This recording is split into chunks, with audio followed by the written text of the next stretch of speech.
continue our program with our fifth panel of today. VC and family office panel is coming up, gamified. The moderator is Mary Alcantara from the US. We have Balázs Gödrösi. We have Miklós Kovács from Antavo. We have Bence Langár, TLF Capital, Péter Oszkó from Oszkó Technologies Holding, Gergely Szűcs, Dr. Gergely Szűcs from Cashline. I would kindly ask all of you to come up to the stage and have a great conversation and discussion. Hi, everybody.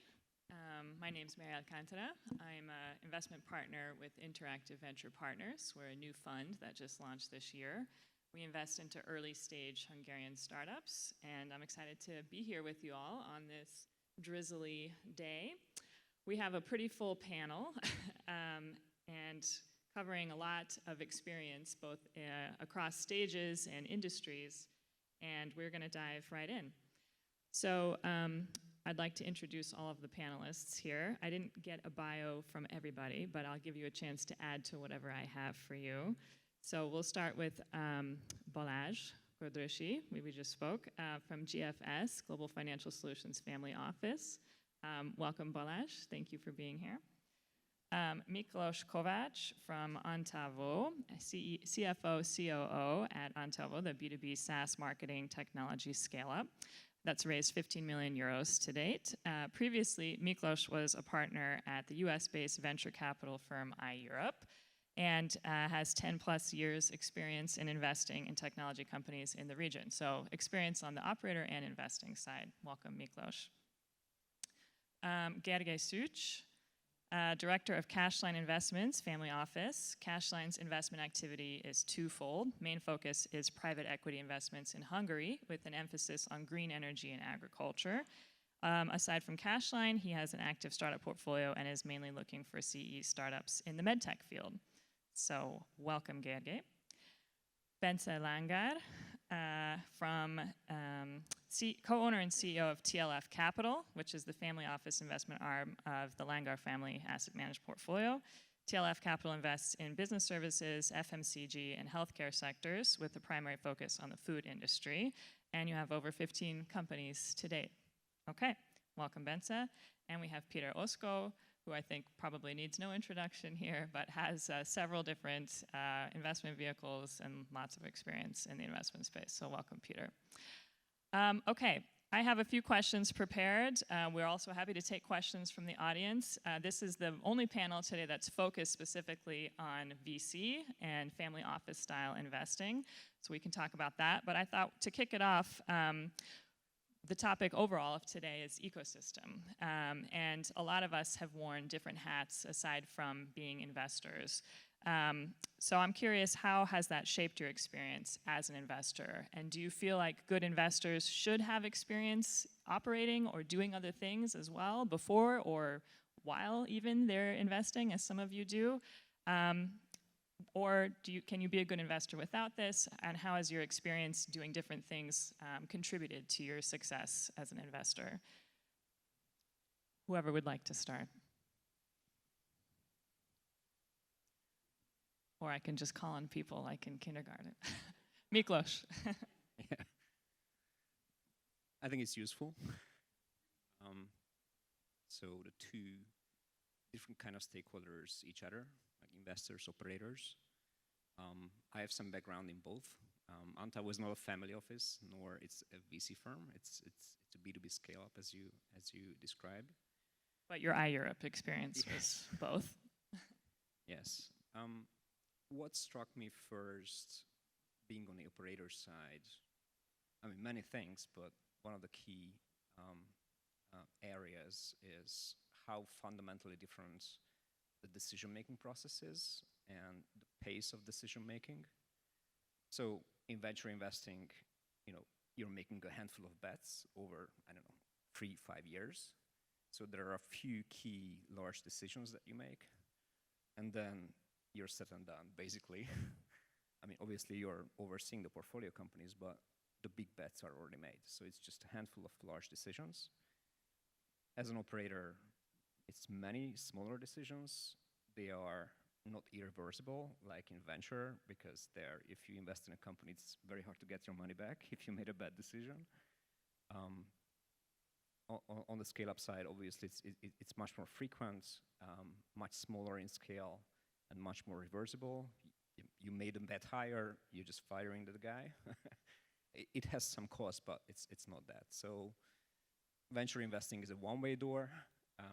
Being in a scale-up and running a scale-up company is two-way doors. You can reverse stuff, and I think it's a fundamentally different mindset. And maybe this is something that I know intellectually before that this is it, but just experiencing it was very interesting. Second is the question of control. So in traditional venture investing, you make a bet, and then you're basically sitting on the sidelines as an advisor, and you're not in control. Obviously, as an operator, you're in control, and I think it's very hard for some people to swallow, like sitting on the sidelines and a bunch of young guys doing something with your money. So that was also an interesting experience. So I think it's not necessarily. So I think operators sometimes are not able to, bear this fact that they are not in control anymore, and the decision-making process and the pacing is different. Yeah, I think it's also a question of age. So I wouldn't do in 10 years from now what I do now. So yeah. So you think you need more energy to be an operator, or more? Yeah, it's a different pacing.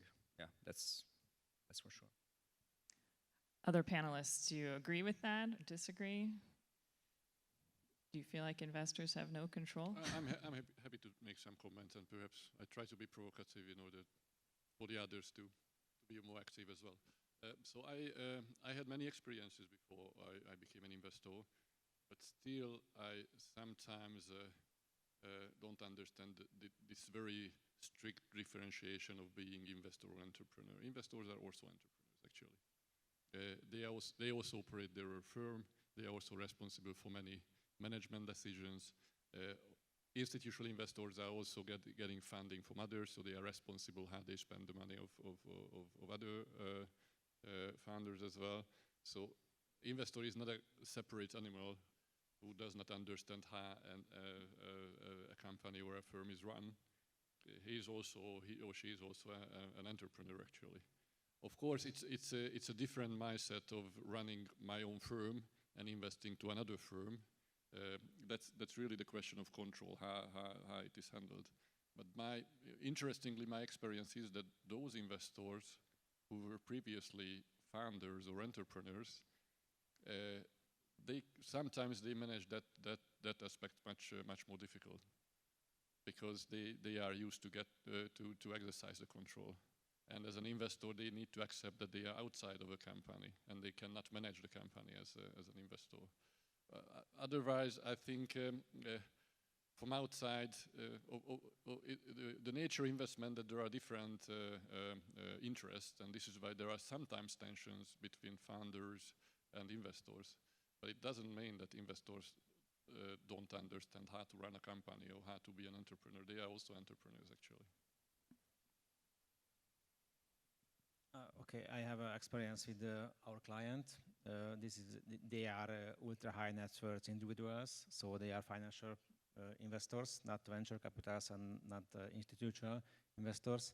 So they only invest. They weigh the performance.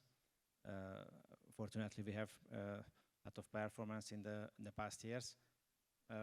I think the fundraising viewpoint is very important. They work together, so we can work together with the financial investors, angel investors, venture capitals, and institutional investors need to go step by step with the company, and also accelerators and others.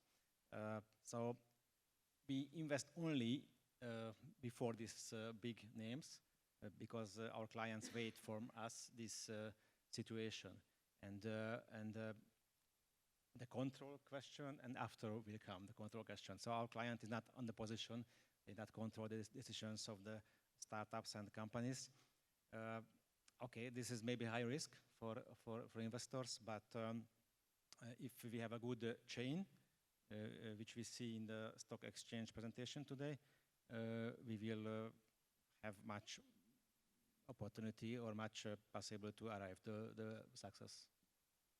Yeah, I think it's also a matter of stage. I think that's also really, you bring up a great point, because your clients are investing in much later stage companies, pre-IPO or even alongside with the IPO. Probably the question, they're maybe more cold-blooded in their calculations. Is this the financial decision for me or no? Whereas in early stage, there is, it's a lot more risky, and probably there's a lot more times as an investor, you want to just jump in and stop them from making a bad decision, even if you can't. But I think that's a great point. Do you guys? Actually, what I was thinking about is regarding our investment policies. I think among all of the other players, we are one of the most risk-averse players as a family office, because as we are investing our own resources and our own money into all of these companies, we are looking at the companies at different stages, and we are looking at them from a different angle as well. Because as Peter also mentioned about the entrepreneurship versus the investment side of the equity investments, I think it's a much more difficult position, since also my experience come from more from M&A side and the advisory side than venture capital side. So that's why our angle is coming from long-term perspectives, and I think we are mostly trying to be present at the strategic level, not really at the operational level. However, we keep close control to our companies. However, being at a strategic level, it's much comfortable for us, because we are looking at every investment from a, let's call it, pension fund perspective, and long-term value creation, as we don't have any strict exit strategies. So yeah, that's my view on how the operational and the strategic side of these businesses. Yeah, that also makes a lot of sense, and you're bringing in, again, kind of the family office angle. When you're investing your own money, maybe you're less, I mean, not to say that GPs are willy-nilly with how they make investments, but maybe there's a different level when it's your family assets and you're thinking long-term about value creation, then it's a different kind of perspective. So thanks for bringing that flavor as well. Gerge, anything to add to the conversation? Yeah, thank you. So as we have also private equity investors and VC investors, so we have a portfolio of about 20 startups and 20 private equity companies mainly in Hungary, and a small part of them we manage actively day to day. So we know what is the deadline for the submission of AFA, and we know a couple of things which come useful when investing also in startups. And sometimes they need this knowledge. So there was a case when one of our startup investment CEO has just left, saying goodbye, everyone. I'm leaving the company, and one of my colleagues had to be an interim CEO for 2 months to run the company. And honestly, the company was better at those 2 months than before, but maybe it was just a coincidence. That's great. Yeah. So talking about diving in, having control, maybe be careful what you wish for. Great. Okay. I'll move on to the next kind of bigger topic that we can discuss. And I think it's great we have a lot of different perspectives here represented, from early stage to late stage, different sectors, different industries. I wanted to ask just about your opinions. How do you how would you characterize the state of financing available today for startups and scale-ups and companies in Hungary and the region? So I know this is a big topic, but from quality of angels to early stage VC, private equity, and even all the way through to IPO, what do you see? Do you feel like there's a healthy ecosystem? Do you think there's good options available? Maybe, yeah, what's been your experience?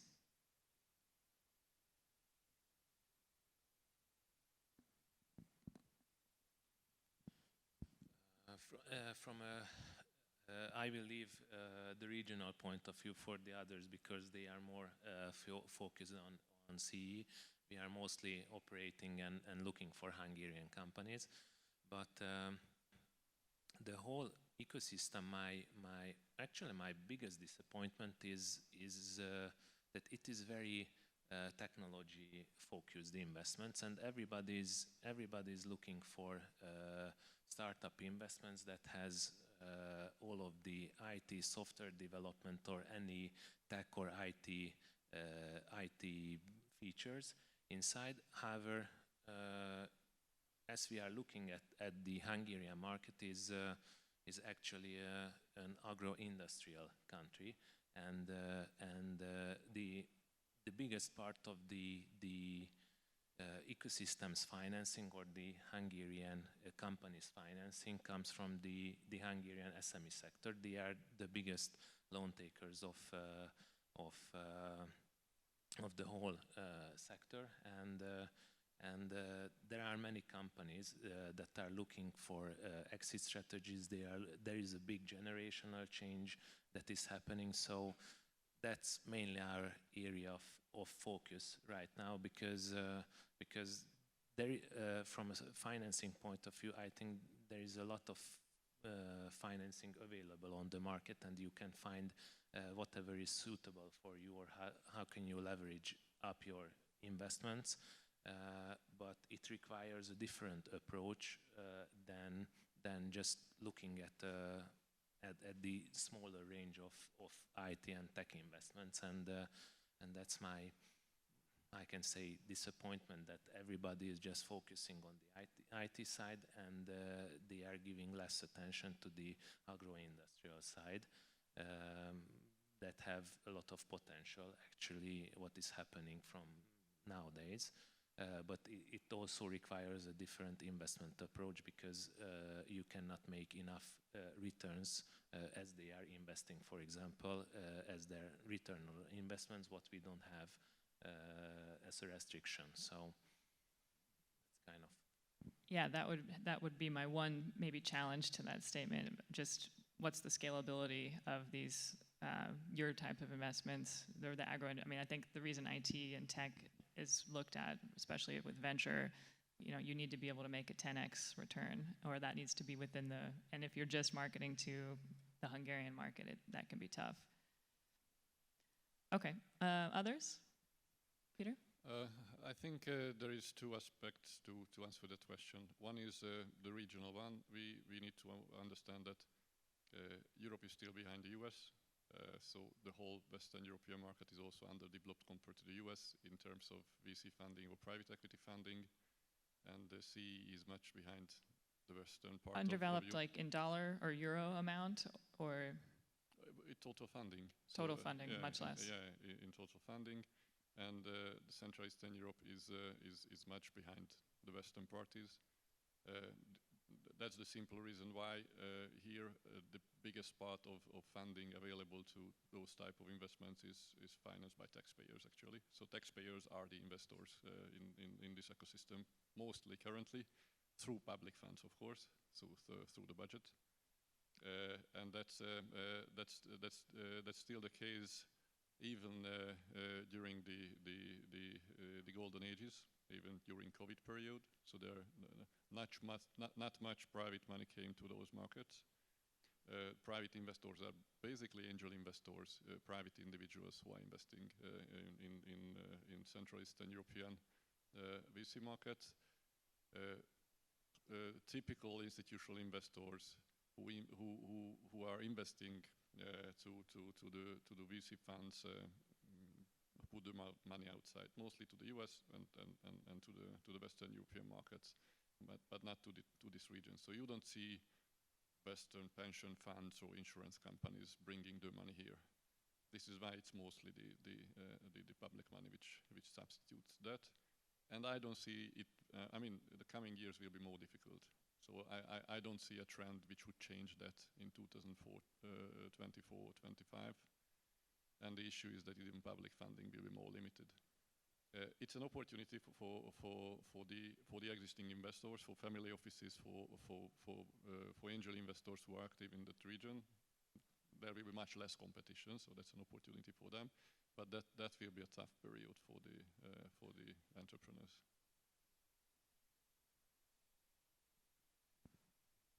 Other thoughts from our panelists? Just one thing to add. So in the medtech field, it's even worse. So there are not much investors in the region. Medtech, especially medical device companies, need much more funding because they are aiming to develop, usually they are aiming to develop a hardware, and they need to have American license to operate. They also need to have European license, and that takes a lot of money and a couple of years. Yeah, great point. I think the funding needs definitely vary by sector. Yeah. Miklos or Gergely? Balázs? I agree with Peter. This will be hard days the next years, and I think this year is also was hard. But okay, if we search some company, we find a good one, we support or we suggest for our client to invest because it's the company. So we not invest in early phase company. We invest in before or pre-IPO or maybe IPO round, and this is other things like early phase situation. So we find a good one, we will invest at the moment also.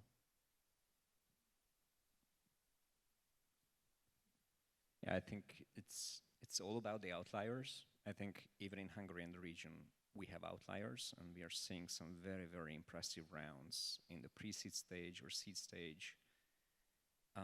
And basically, the public funded startups are basically an adverse selection of companies. So I think there is this dichotomy. So in case somebody's really good, I think they have options. So I think they can easily raise from London or Berlin. But anything that, public money gets invested, obviously there's this adverse selection aspect. And the other is, why is there not more money? I think it's all about supply and demand. So if you look at, tech IPOs in Central Europe or M&A in Central Europe, where the decision making is in Central Europe, obviously it's a small number. So if I look at our company, for example, and I just look at the viable exit routes for us, I mean, there's no chance that we will exit to a company based in CEE where decision making is in the CEE. So I think it's also part of the story that the exit, the M&A market here is very, very underdeveloped. So, yeah. Yeah, it's a great transition, actually, your first point to another question that I wanted to ask, because I think you're right. There is sort of this two dichotomy. There's the locally funded, the government funded startups that maybe live in a little bit of a bubble and maybe there's some success, but that's one ecosystem. But then it also seems like the best companies have options, like you said. And I've noticed a lot of the top companies will raise from outside of Hungary right away. So what does that mean for you all in your businesses? I know it's different stages, and maybe, we were talking with Balázs that he doesn't feel like they have so much local competition, maybe. But what does this mean? How can Hungarian VCs or investors compete with the international markets? I know it's a supply and a demand, but is it about competing? Is it about cooperating? How do you see that? I think that's the most interesting and the biggest challenge. Because if you just put together what we've said, yes, there are talented outperforming startups from that region. Hungary Central Eastern Europe. But what they do, they just go to the Western VCs because they believe that they can be only successful if they get funding from them, and that's how they can grow globally. Those Western or US VCs manage to make the market believe that founders can only be successful if they give them the funding. And since the market believed that, then it becomes the reality. But those Western VCs try to raise funds from the same type of institutional investors that we also try to raise. So we go to the same pension funds, insurance companies, etc. And still, those pension funds are, I would say, hesitating to invest in OVC funds, and they rather invest to Sequoia or to others. Although we could also invest that money into the locally successful startups. So that's the question, how we can manage this this unbalanced situation. I don't think we can just start a competition without cooperation, because we are too far behind.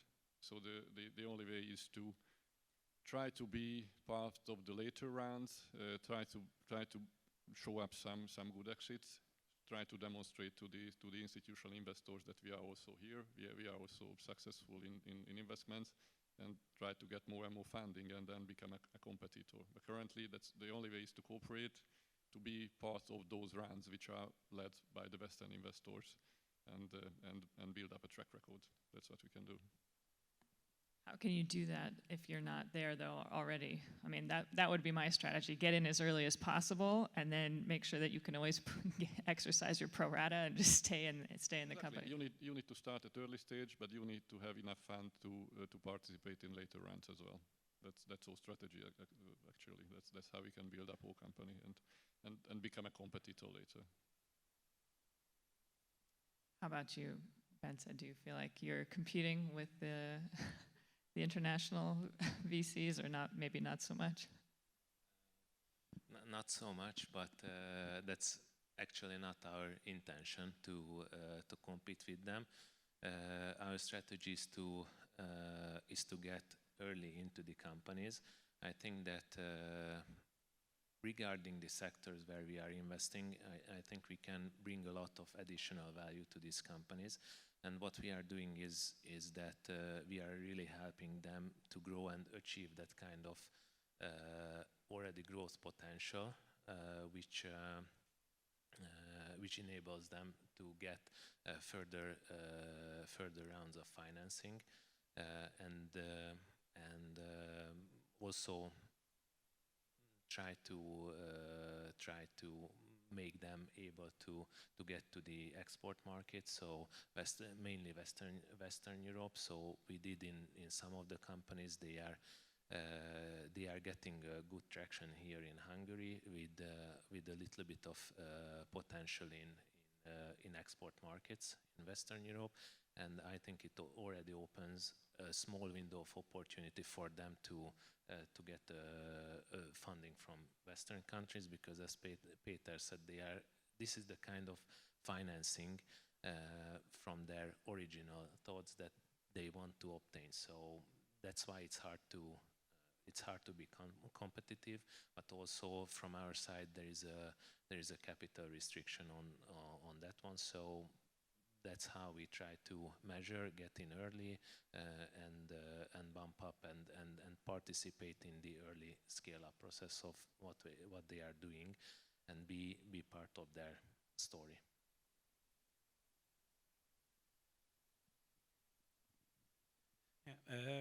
We have partnered with a group of investors, international investors, in the field of mainly medtech. Because as we are a family office, so our owner said that he would like to invest in medtech startups. Previously, we've invested a lot of in IT startups, but he said that he believes in medtech startups more than in IT, so it's his decision. So we are part of a syndicate, and we are investing in medtech companies globally, mainly UK, Israel, US. And we are continuously trying to bring Hungarian companies into this group. So the basic idea is that tech is very good in Hungary, even in medtech, and blend it with international financing and business development, and it could be it could be a very good cooperation.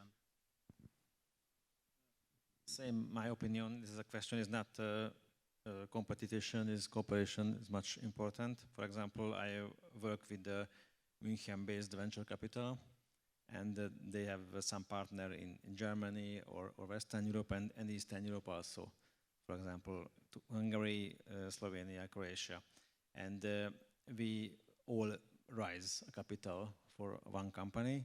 And after we have a connection with North America and Canada, and this is the way how we be the startup success, and how can we raise a fund step by step. So it's only work together. It's important. I know we're running low on time. Do we have time for any questions from the audience? Okay.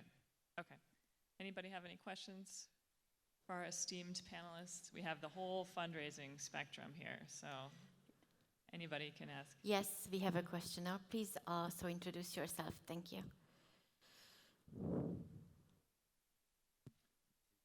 Thank you. I'm Taj Bodor, here to ask it. So you have touched the dark side of this whole investment and startup system. So if Darth Vader came through on that door, please stop him because I want to take a selfie. But how do you mitigate the risk if there is a bankruptcy on a startup and you are just notice it that they are at the end of the burn run and they have no more money to funding, and it's most probably there will be a possible bankrupt at the end of the startup? How do you mitigate it? How do you deal with that? Do you just check a box and it's a lost money, or do you have any plan for that? In general, of course. I mean, if it's bankrupt, then we write off. That's what we do. Sorry to simplify the question, but if something already is in bankruptcy and there is no further funding, of course we suffer the loss. What I learned during my past 10 years, it's not my these are not my words. I just read that in a San Francisco accelerator. But I like that sentence very much. That learn, fail, fast. So if you see something not working, not operating properly, is a bad part of your portfolio, that's not when you make the next bet. Of course, until we see the project is alive and needs support, we support. But as soon as we see that it goes to bankruptcy, then that's not the direction where we spend further funding. So we will give all intellectual support, we will give all advices, everything. But you need to understand that VCs are responsible for how they manage the funding. So if something goes bankrupt, then we remain prudent and we write off from the portfolio. Okay, thanks so much, and sorry for adding to that you mentioned the statistic in your previous presentation that 18% of the startups between 2010 and 2016 is just still alive, and the rest of them was just died or exited. So is this a trend in Hungary as well? And do you feel that as a venture capital, as a family office, do you have a responsibility to handle properly or just take care of these startups and help them grow? I think all of us have responsibility, but I don't see statistics. You should perhaps ask those statistics from public funds, but I'm not sure the survival rate would be better in the portfolio of the most active public funds in Hungary than the statistics I mentioned. Yes, investors have responsibility, but has responsibility towards their founders or their investors as well, and has responsibility towards the whole ecosystem. But starting startups, failing with some of them, launching new, that's part of the ecosystem, that's how it works. Failure in a normal or an ideal case is not a total loss. It's a learning curve, actually. You need to fail with some of your ideas or with some of your investments, and then that's how you will build a successful one. I also mentioned in my presentation that we also had failed investments, and we need to have them in order to learn how to invest properly. I think the responsibility is to manage failures properly as well, to have founders to close the company, not leave liabilities behind, help employees find their next opportunity as well. That's really the responsibility of investors as well. But funding something which is not working or which is in bankruptcy, it's not something which would be healthy for any of the players. Thank you so much for your insights. And of course, none of us will encounter that in any of our investments anyway, right? So it's not going to be a problem. Just kidding. Okay, well, thank you so much. We are out of time. Thank you all, gentlemen, for your wisdom. It was great. And yeah, enjoy the rest of the event. Thank you. Thank you.